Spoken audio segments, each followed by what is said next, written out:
A paz do Senhor, meus irmãos, chegamos na lição número 5 da revista Conectar, a revista dos jovens da editora Betel. O tema neste domingo é Guardando o Coração da Soberba. Nós vamos trabalhar este assunto sob duas perspectivas, tanto a positiva como a negativa no que tange ao orgulho. Mas especialmente nós vamos focar no negativo, porque nós queremos o quê? Estipar isso ou alertar para que não venhamos a cair nesse engodo. Na questão do positivo, nós vamos encontrar pessoas que têm satisfação naquilo que faz, têm satisfação naquilo que o outro faz. Porém, no negativo, nós vamos encontrar pessoas que elas têm um orgulho voltado a si, em não reconhecer seus erros, não pede perdão, não gosta de trabalhar em grupo, gosta de fazer as coisas solitariamente, ou seja, ele não chama outros para participar.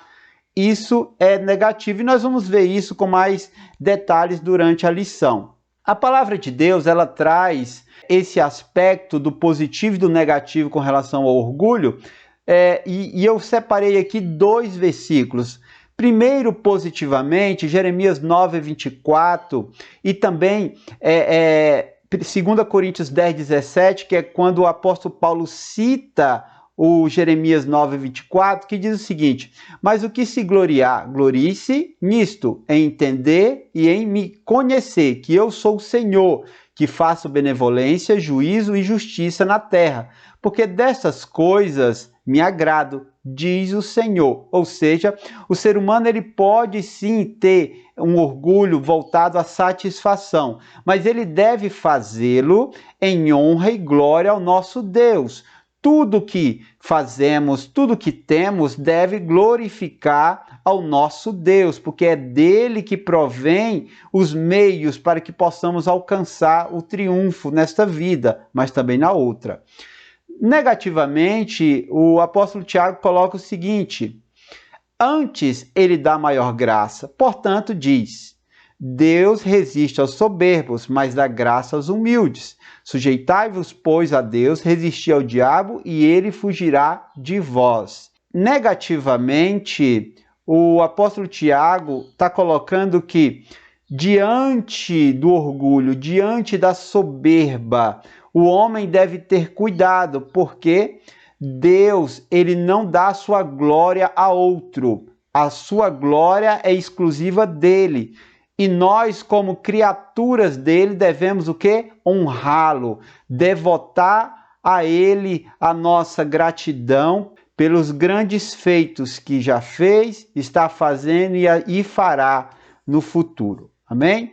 O tópico 1 vai dizer o seguinte: um mal chamado soberba. A revista traz uma definição do latim da supérbia ou arrogância. E aí o conceito é o sentimento caracterizado pela pretensão de superioridade sobre as pessoas. Esse sentimento e essa ação, ela é presente em pessoas e grupos. As pessoas têm a tendência, todo homem, seja ímpio, seja crente, ele tem uma tendência a ser soberbo, a ser orgulhoso negativamente. Mas também em grupos. Eu tenho orgulho pela família que eu tenho orgulho pela igreja que eu tenho orgulho pela empresa que eu trabalho, eu tenho orgulho pelo o ciclo de amizade que me circundam. Tudo isso é muito nocivo, ou seja, o ser humano que é orgulhoso pessoalmente, com certeza ele expressará esse orgulho também no grupo a qual ele pertence. E aí isso vai muito além, até mesmo na questão étnica, até mesmo na questão racial, ou seja, isso é muito sério. Esse sentimento ele é velado, mas também ele é explícito. Nós temos que ter ciência que tem gente que é orgulhosa, mas ele não expressa isso como de uma forma que alguns podem interpretar, falando, se expondo, mas ele é orgulho no seu interior, ele se gloria no seu interior e ele não se expressa por timidez ou por outras questões, mas é orgulhoso, ou seja, está lá no interior, está guardado. E ele também pode ser explícito. Esse explícito pode se manifestar na verbalização, pode se expressar no comportamento, pode se expressar no exibicionismo, na ostentação. E observe que o texto que nós estamos trabalhando nesta lição, tanto de Isaías 14, do verso 13 ao 14, como de Ezequiel 28, 16 ao 18, vai tratar exatamente de Lúcifer, nessa questão de que o orgulho adentrou o seu coração. E aí, esse orgulho que Lúcifer expressa, ele começa com a sua formosura. E aí, Ezequiel 28, 17 vai dizer isso, que é na sua formosura, que é pela sua sabedoria, que é pelo seu resplendor.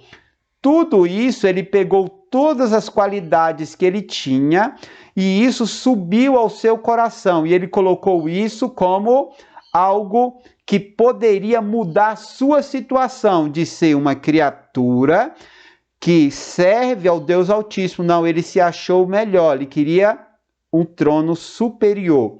E nós vamos ver melhor isso agora no tópico 1.1.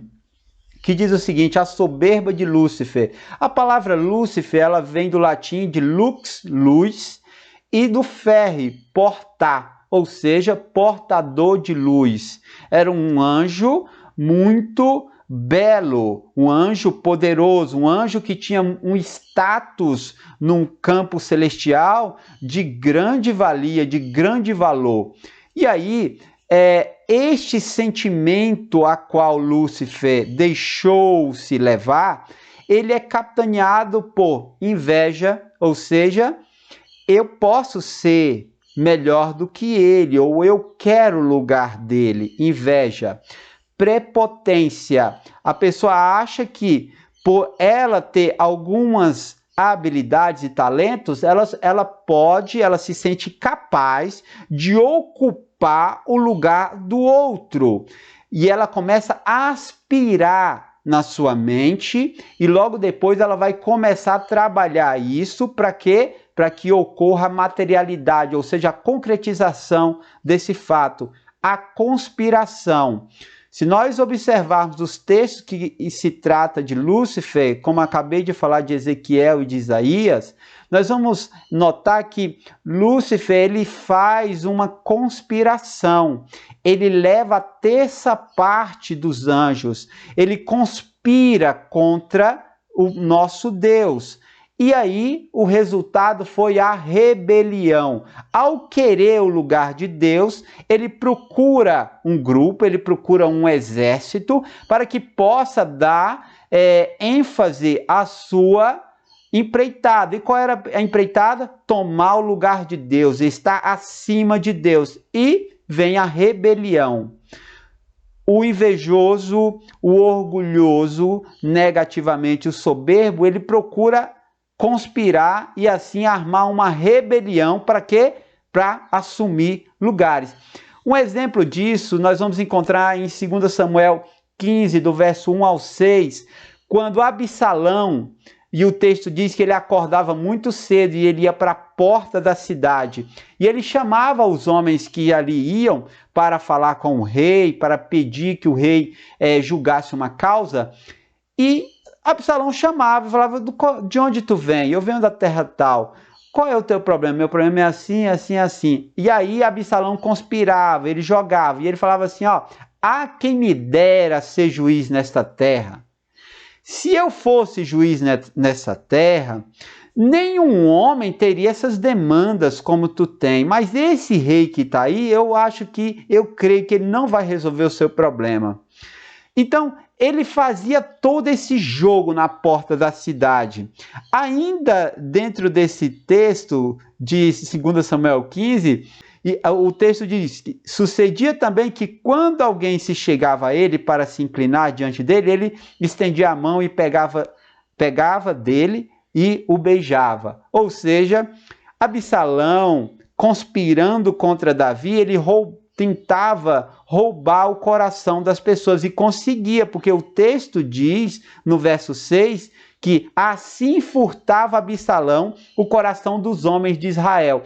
Ou seja, Absalão tinha uma humildade falsa, escondida, que eu vou te honrar porque tu é um príncipe, eu vou me dobrar diante de... Não faça isso, eu não sou digno disso. Eu sou teu irmão, eu sou teu conservo. Quem me dera ser juiz nessa terra, quem me dera ser rei, que tu não teria esses problemas. A pessoa saía dali contaminada e falava, Davi não é rei, Davi não é um rei justo. Quem é justo seria Absalão. Ou seja, essa problemática, nós temos que ter um olhar que o nosso Deus possa, mediante o Espírito Santo, abrir nossos olhos para que nós não venhamos a ser enganados. Então, essa humildade, ela deve ser muito bem observada. Se ela não tem um viés de conspiração, um viés maligno por trás. Então, temos que ter muito cuidado com quem vem com muitas lisonjas sobre nós. Amém? E nós também com os outros. Isso é muito sério. O tópico 1.2 vai dizer o seguinte, o mal silencioso. Isaías 14, 13, do verso 13 ao 14, vai dizer o seguinte, e dizia em seu coração, ou seja, Lúcifer, ele busca, primeiro, ele começa a trabalhar toda essa questão do orgulho, da inveja, da rebelião, da conspiração, em seu coração. E aí eu coloquei aqui a cobiça camuflada no coração. Primeiro pelos pensamentos, depois a ostentação.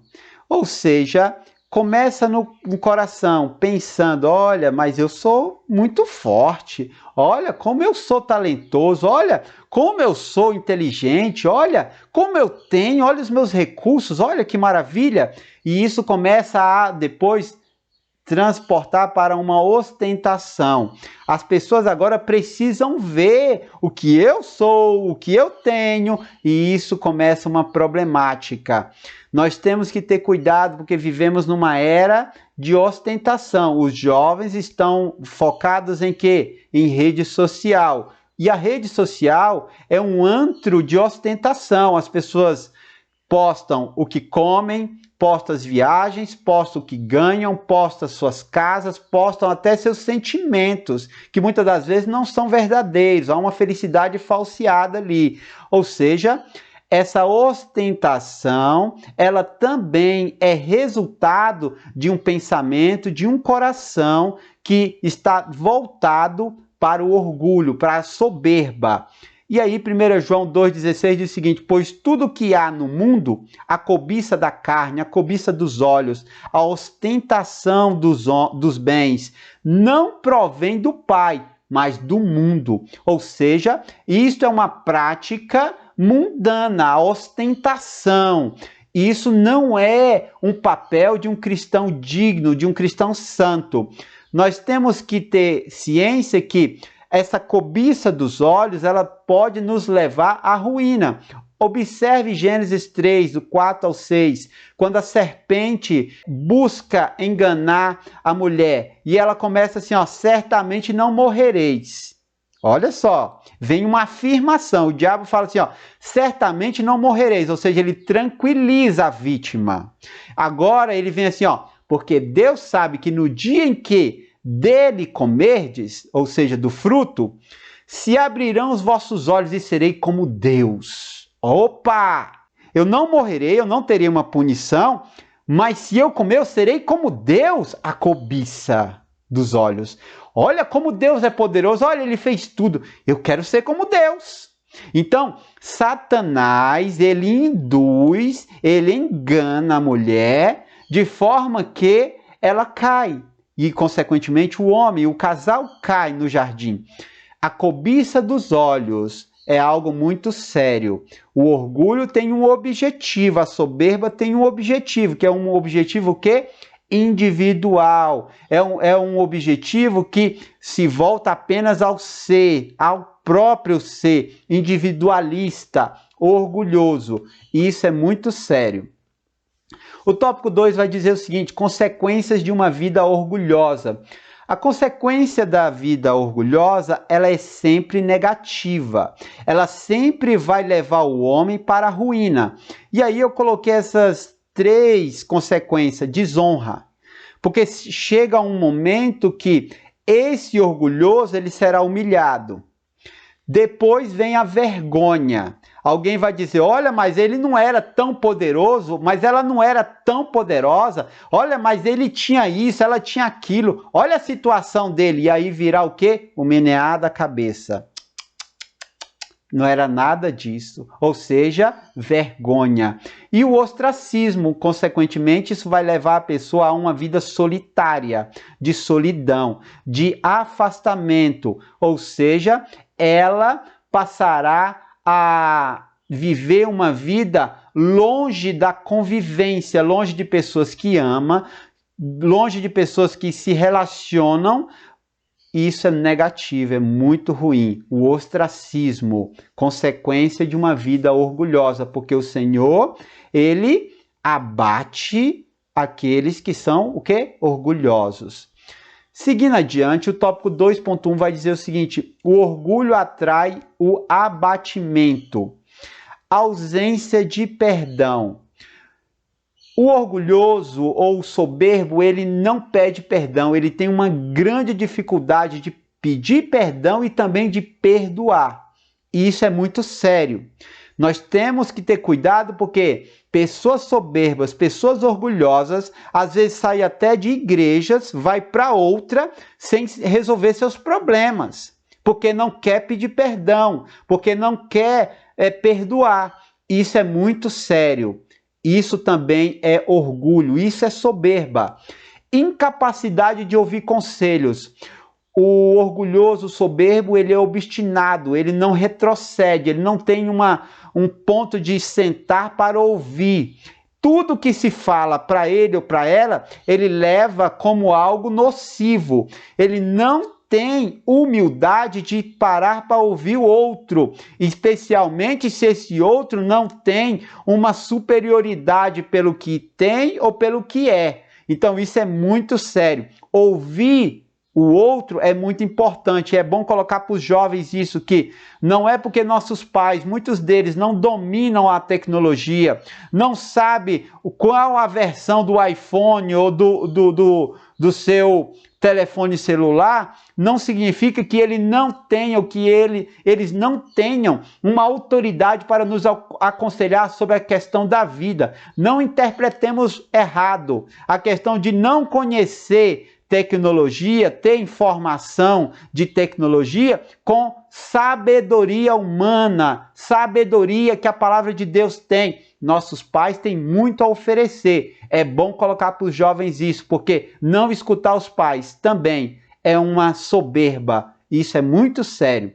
Ausência de humildade. Essa ausência de humildade, ela é muito séria, porque ela vai levar o homem cada vez mais para um buraco que vai trazer malefícios. Ele não consegue ter relacionamentos saudáveis, ele não consegue ascender na vida. Uma pessoa que não é humilde, ela passa por essa problemática. Então, nós temos que ter consciência que nosso Deus gosta de pessoas humildes e a sociedade gosta de pessoas humildes. Não estou falando de ser trouxa, tá? Esse é um ponto que nós temos que ter ciência, porque vivemos num mundo da esperteza. Ser humilde não significa ser um leigo na questão da vida e tomar prejuízo e deixar que as pessoas se aproveitem de nós. Não é isso que a palavra de Deus trata. A questão da humildade está em reconhecer o nosso Deus como fonte suprema e também, dentro da nossa irmandade, reconhecer um ao outro como superior, é o que a palavra de Deus coloca. Superior a nós, ou seja, nós honrando uns aos outros. Assim, nós podemos ter um relacionamento saudável que agrade a Deus e que torne a irmandade em um patamar de comunhão. Isso é muito bom. A pobreza e a afronta virão ao que rejeita a correção, mas o que guarda a repreensão será honrado. Provérbios 13, 18. Ou seja, esse que é humilde, que perdoa, que é perdoado, que tem uma capacidade de ouvir conselhos, esse pode não entrar neste viés, ou seja, ele não passará por esse caminho da pobreza, essa afronta não chegará à sua porta. Isso é muito importante colocar para os nossos jovens. O 2.2 vai dizer o seguinte: um carcinoma da alma. Essa palavra carcinoma vem do latim e no grego ela significa caranguejo. E o que seria isso? Carcinoma é um termo na medicina oncológica que trata da questão do câncer, do tumor. É um tumor maligno que se aposta das células. Quando ele se aposta das células, ele contamina e aí vai gerando um câncer que se espalha. Então isso é muito sério. Caranguejos que trazem sempre o ser humano para onde? Para trás. O homem não consegue progredir, o homem não consegue avançar, não consegue ter sucesso, falando de uma forma mais espiritual e relacional. Amém?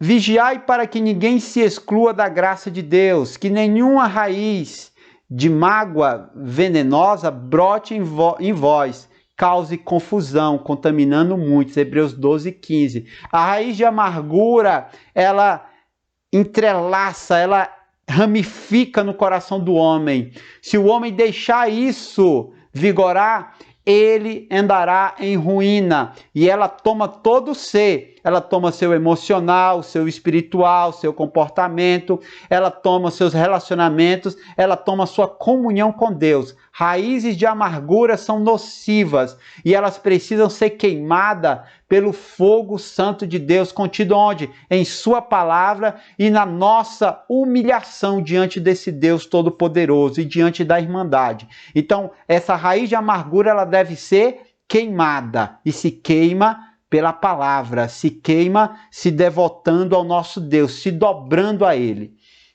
O tópico 3 vai dizer o seguinte: guardando o nosso coração. E aí o comentarista colocou essa frase do Martinho Lutero que diz o seguinte: você não pode impedir que os pássaros voem sobre sua cabeça, mas pode impedir que eles façam ninhos em seu cabelo.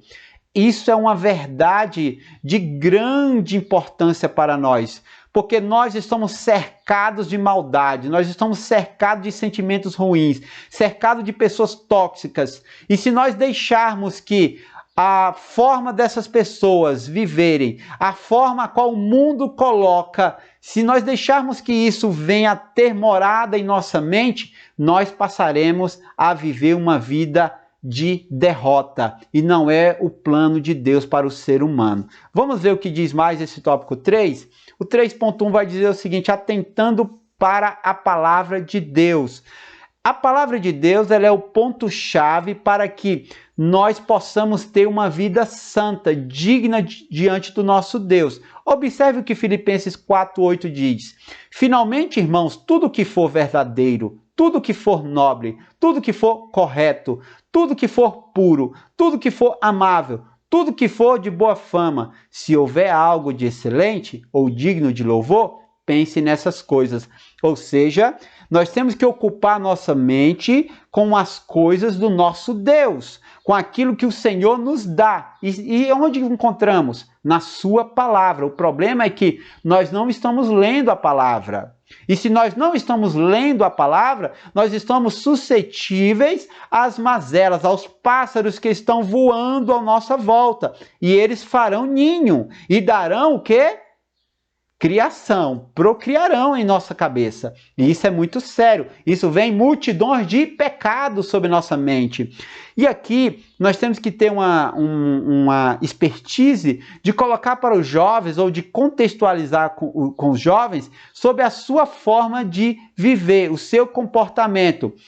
Olha, o jovem de hoje está muito focado em séries de TV. O jovem de hoje está muito focado nas músicas e até mesmo músicas mundanas.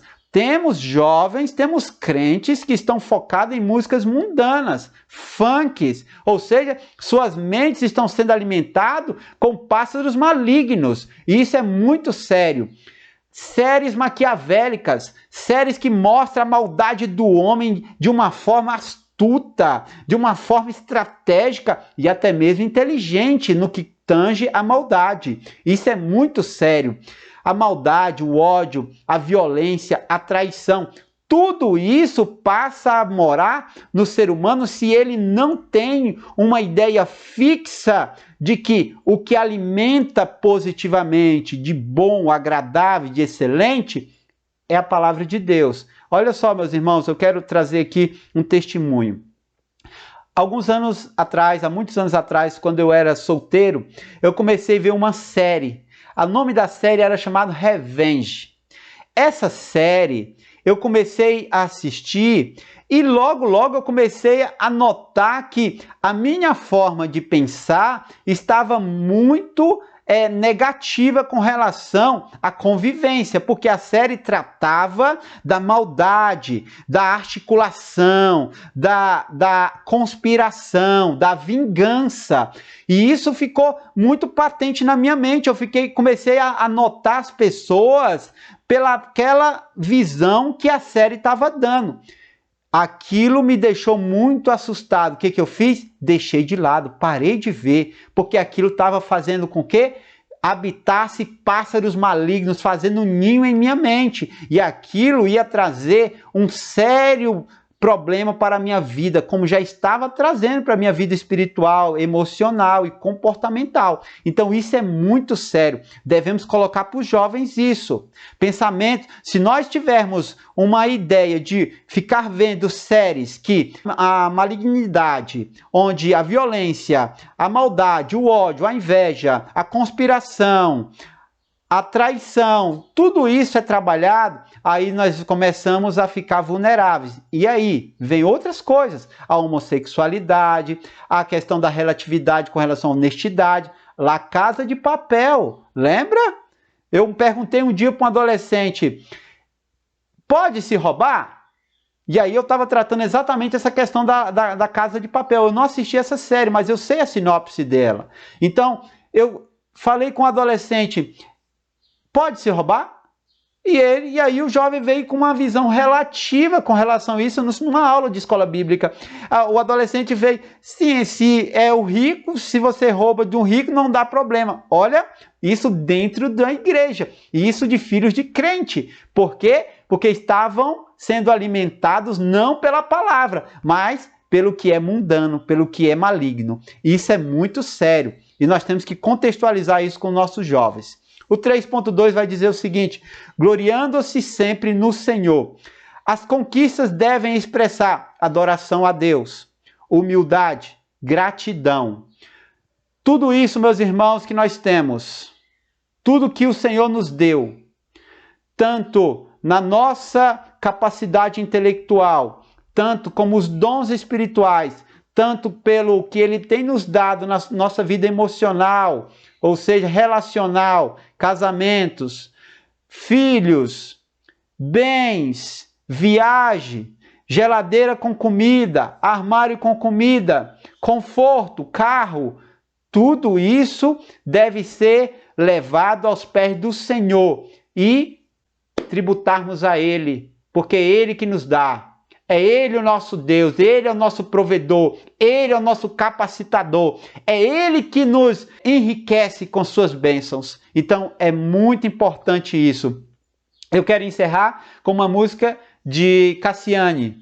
Meus dons e talentos são para te servir.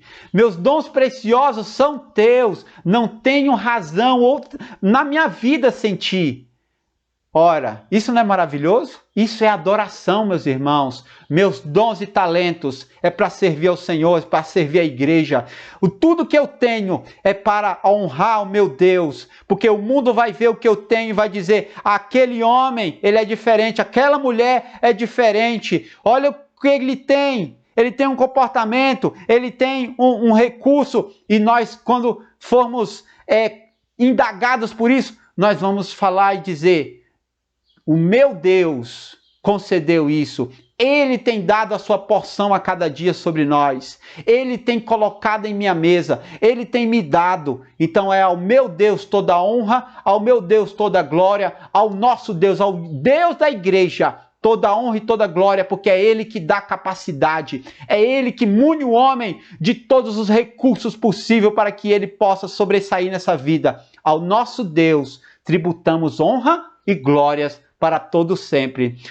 Se você gostou, deixe seu like, se inscreva no canal, meus irmãos, deixe seu comentário e assim, meus irmãos, nós possamos crescer para a honra e a glória do nosso Deus e para as bênçãos que a EBD pode proporcionar à igreja pelo Espírito Santo. Assim, meus irmãos, eu rogo e é o meu desejo que a Escola Bíblica Dominical ela seja abençoada cada dia mais, que as escolas bíblicas, as classes de jovens se encham de jovens querendo, com sede de aprender a palavra de Deus. Fique na santa e gloriosa paz do Senhor, meus irmãos.